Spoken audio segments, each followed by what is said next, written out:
So hi everyone, this is Kijibo Vlogs, a Philippine reactor based here in Saudi Arabia, and welcome back to my channel. Agad-agad gawa natin ito ng reaction video, ang Barda compilation for today's video. Pero andito pa din tayo ha. Andito pa din tayo sa mga analysis ninyo na gusto ko din pakinggan. Baka kasi meron tayong hindi pagkaintindihan or meron kayong nag-agree sa akin o hindi nag-agree. Pero sinasagot ko din naman. And then na-explain din naman natin dito isa-isa, right? So I won't take it longer. Basahin natin to for today's video. Wait lang, Sir Kijibo Pilino, wala ka na ba reaction video sa Kimbaw? Dami nilang ayun na kahapon. Ayan na. Ayan na, kahit gumawa ako ng reaction video kahapon, yung totoo, di ba? Sabi ko sa inyo, hinahanap din ako ng Kimpaw. Kasi nga, na-debunk na nga yung mga chinichismis about sa Amanpulo. Pero may hinihintay pa talaga akong chismis about December ganap nila. Kasi may nakita din akong photo nun eh. Jeez. May sinendi sa akin photo yun, yung Paulo is celebrating Christmas and I don't know, basta Christmas and New Year doon sa Tagaytay, sa kay Kimping na rest house. Hinihintay ko din yun na ilabas nila kasi yung Amanpulo lumabas na agents. That's correct, madam. There is something behind. Wait lang. Gets ko na po kasi pag nagkasama sila, di mapipigilan ni Bibi ang sarili niya, di maitago ang feelings nilang dalawa. Which is I couldn't agree more. Nakikita din naman talaga natin sa kanila. Kung nakikita ninyo, agree pa kayo, yung tipong si David parang unti-unting na ma-magnetize. Gets niyo ba yun? Oo. Sa maging sino ka man, na-explain na rin to ng isang viewer natin. Kasi nakalimutan ko na yung performance nila sa All Out Sundays. So, na-explain to ng viewers natin yung about sa All Out Sundays nila na eksena na magkalayo pala talaga dapat. Ang format na maging sino ka man is magkalayo talaga. Tapos, wait lang. Wait lang. Asikasuhin ko lang to kung anong chismis to. Okay, anyways. Asikasuhin ko lang. Tapos na. Tapos ng asikaso natin. So, doon sa format na yun, magkalayo pala talaga ang format nila. Pero kasi nakita mo din talaga, hindi talaga natin maaalis na may awkwardness talaga.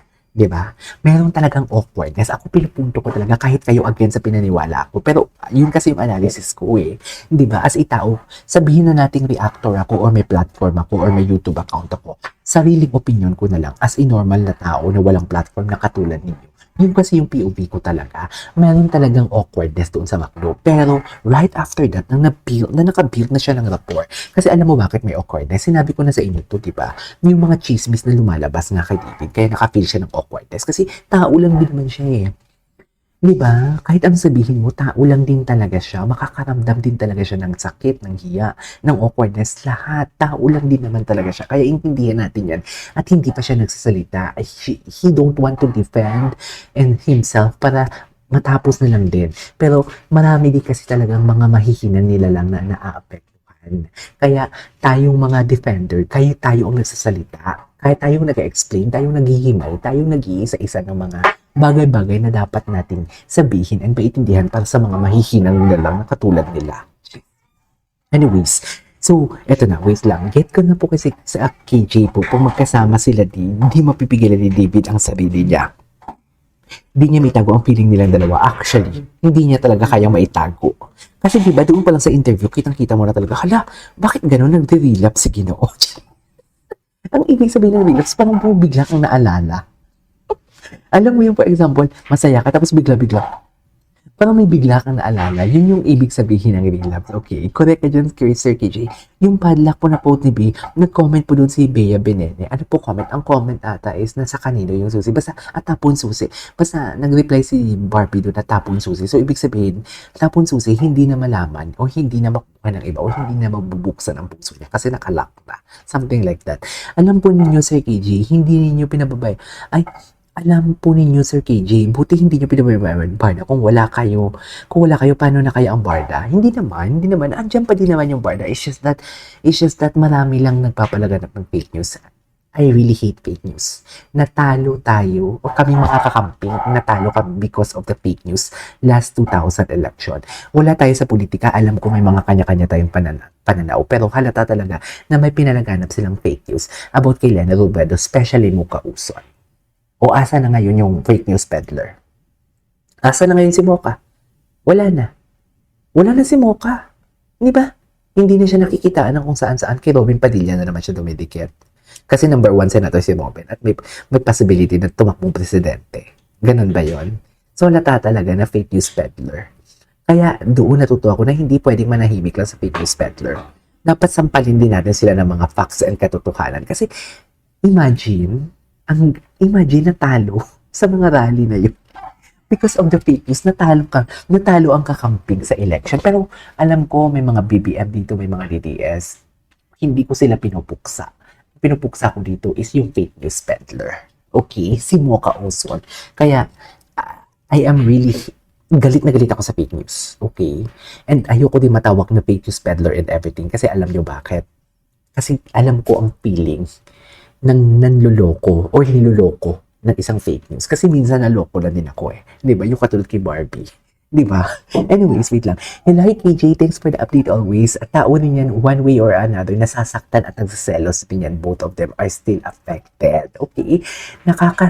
Nakasil na puso niya. Kaya sabi ni Bea, tapo na daw susi.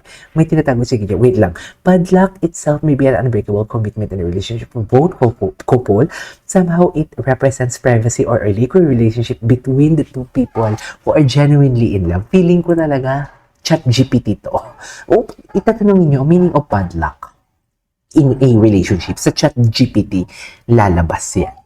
Feeling ko, nakasealed ang puso niya. Okay, wait lang. Kung totoong si B yung spotted sa Portler, kahapon siguro pinag-usapan nila kung pupunta ba sila or hindi. Pero feeling ko naman, Mami Tessie, prior to that, nag-usap na din naman talaga sila. Diba? Isang pinto, wait lang. Naalala nyo ba yung sinabi ni Rufa sa interview ni Boy Abunda na jumowa siya? Kailangan mas mayaman pa sa kanya yung mapapayaman. Kasi di ba pag-uusapan si Bea? Yeah, wait lang. Talagang likas na masipag si D preparing for his future. Totoo, actually, napansin ko niya ka David. He is preparing for his future talaga. Kami, nagkataon si Barbie ang nasa puso niya all the time. Taray, all the more na inspired siya si David, one of the best deserving for Binibini. Actually, pwede si Alden, but they are BFF and I already want David for Barbie.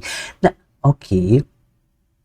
Si KJ, ang galing niyo pong magpaliwanag. Talaga ba? Magaling ba ako? Eh di wow. Jeez. May nagtanong KJ kung pupunta daw, sabi hindi daw. Actually, it is referring about sa PMPC, if I'm not mistaken. Wait lang. Maybe Sir KJ, pagod si David sa basketball. Isa din yan. Baka magtagaytay na. Ayan na. May pinalabas na pic si Pinote. Ang pinalabas siya na pic, late na siya nagpalabas. Nakita na namin yun sa TikTok. Galing ata yung kay Barda in private. Yung photo na yon. Galing yung kay Barda in private. So, bago niya yun linabas. Actually, bago nilabas sa Facebook na yon, nakita na namin yun, which is galing kay Barda in private. And ako naman, abang ng abang kung magpo-post sila ng gano'n balita. Right after the game, wala. So meaning to say, wala silang soko doon or hindi nila nakita doon for today's video. Ang photo na yun is galing sa kampo natin at ginawa na lang talaga din ng istorya na naman. Na-explain ko na yan kahapon. Okay, na-explain ko na yan kahapon. Tingnan nyo yung mga video ko kahapon. Yes, tama ka. Kasi po si A nanood ng laro in 2 days. So, ano kung gusto mo palabasin, nakakatawa ka? Anong basher?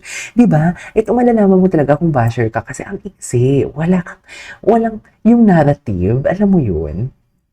Hindi pong sana man lang ano ka ng context. Maglahad ka ng context. I-explain mo. Diba? Hindi kung basta may masabi ka lang. Ganyan yung mga basher eh. Hindi hinihimay-himay. Kasi alam mo bakit? Kung hihimay-himayin nila yan, sila din mismo ang malulunod sa kanilang kumunoy for today's video. Kasi kung hihimay-himayin nila, wala naman talagang something wrong. Wala naman talagang something special. It's just that ayaw lang talaga nilang himay-himayin. Kasi sila din mismo, malulunod sila sa pain nila. Sa totoo lang, pain lang yan eh. Pain lang yan. So, anong gusto mong palabasin? Nakakatawa ka? Anong basher mo papakatuto? Kaya ipipray ko na makatawa. Yan, nag-away-away na sila. Anyways, that is our for today's video. Lilipat tayo sa TikTok. This is KJ Vlogs. See you on my next vlog. Bye!